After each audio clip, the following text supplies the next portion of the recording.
வருங்கால மனிதன் வருக. எழுதியிருந்து தமிழ்வழி. தமிழ்வழி பற்றிய குறிப்பு.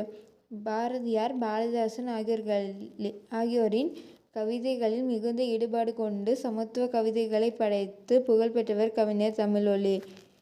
இவருடைய இயற்பெயர் விஜயரங்கம் என்பதாகும். இவர் 21/9/1924 புதுவையில் பிறந்திருக்கிறாரு. இவருடைய பெற்றோர் சின்னையா, செங்கோனி அம்மாள் ஆகியோர் ஆவார். பாரதிதாசன் அன்பை பெற்று அவருடைய வழிகாட்டுதலை கவிதை புனைந்தார். கவிதை, கட்டுரை, திறனாய்வு, நாடகம், குழந்தை பாடல், இதழியல் என பல துறைகளிலும் தன்னுடைய கருத்துக்களை பதிவு செய்தார். கவிஞனின் காதல், நிலை பெற்ற சிலை,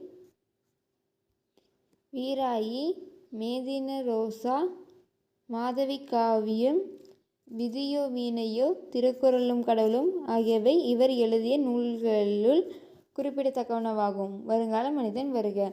சாதி சமய பேதமற்ற ஏழை பணக்காரன் என்கின்ற வர்க்க வேறுபாடற்ற சமுதாயம் காண விரும்பியவர் கவிஞர் தமிழ்வழி. அத்தகைய சமுதாயத்தை சாத்தியமாக்கும் வகையில் புதிய மனிதனை படைத்து தன்னுடைய கதையில் உலாவிடுகிறார் தமிழ்வழி. வருங்காலத்தை ஒளிமயமானதாக மாற்றும் தகுதி படைத்த அம்மனிதனை வருங்கால மனிதன் வருக என வரவேற்கிறார். வருங்கால மனிதனின் சிறப்புகள். புத்தரின் போதனைகளை மகிழ்வோடு நெஞ்சில் சுமந்து அன்பையும் அருளையும் போதிட ஒரு தெய்வ மனிதன் வருகிறான். விண்ணிற் என்றிட முகம் விண்சுடரா பொலிவுற மண்ணிற் பிறந்த மனிதருள் புது மைந்தன் பிறந்து வருகிறான். மண்ணில் பிறந்த மனிதனாக இருந்தாலும் விண்ணில் பிறந்தவன் போல ஒளி வீசும் முகம் கொண்டு புது மனிதன் வருகிறான்.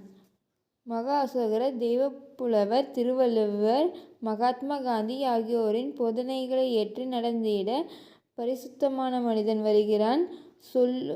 சொல்லிலும் செயலிலும் வேறுபாடின்றி முன்னோர் மரபுகளை போற்றிட வருங்கால மனிதன் வருகிறான். நல்ல மனிதன் வருகிறான். தமிழ்நாட்டு மனிதன் வருகிறான். வல்லமை கொண்டு வளர்ந்திட புவி வாழ்ந்திட செய்ய வருகிறான். கருணையை இரு கண்களாக கொண்டு கல்லையும் உருக்கும் கனிவுடன் புது மனிதன் வருகிறான். நல்ல அறங்களை தழைத்து வல்லமை ஓங்கி புவியில் உள்ளோர் அமைதியாக வாழ்ந்திட தமிழ்நாட்டிலிருந்து வருங்கால மனிதன் வருகிறான். மண் மீது அன்பை விதைத்தால் அது மரமாகி நல்ல கனிகளை தரும். அன்பால் விளைந்த கனிகளை உண்டால் மரணமின்றி வாழலாம் என்னும் தத்துவத்தை போதிக்க புது மனிதன் வருகிறான். செல்கின்ற பாதையில் மேடு பள்ளம் போன்ற தடைகள் வந்தால் அதனை தாழ்வோடு இசைபாடி கடக்கின்ற புது மனிதன் வருகிறான்.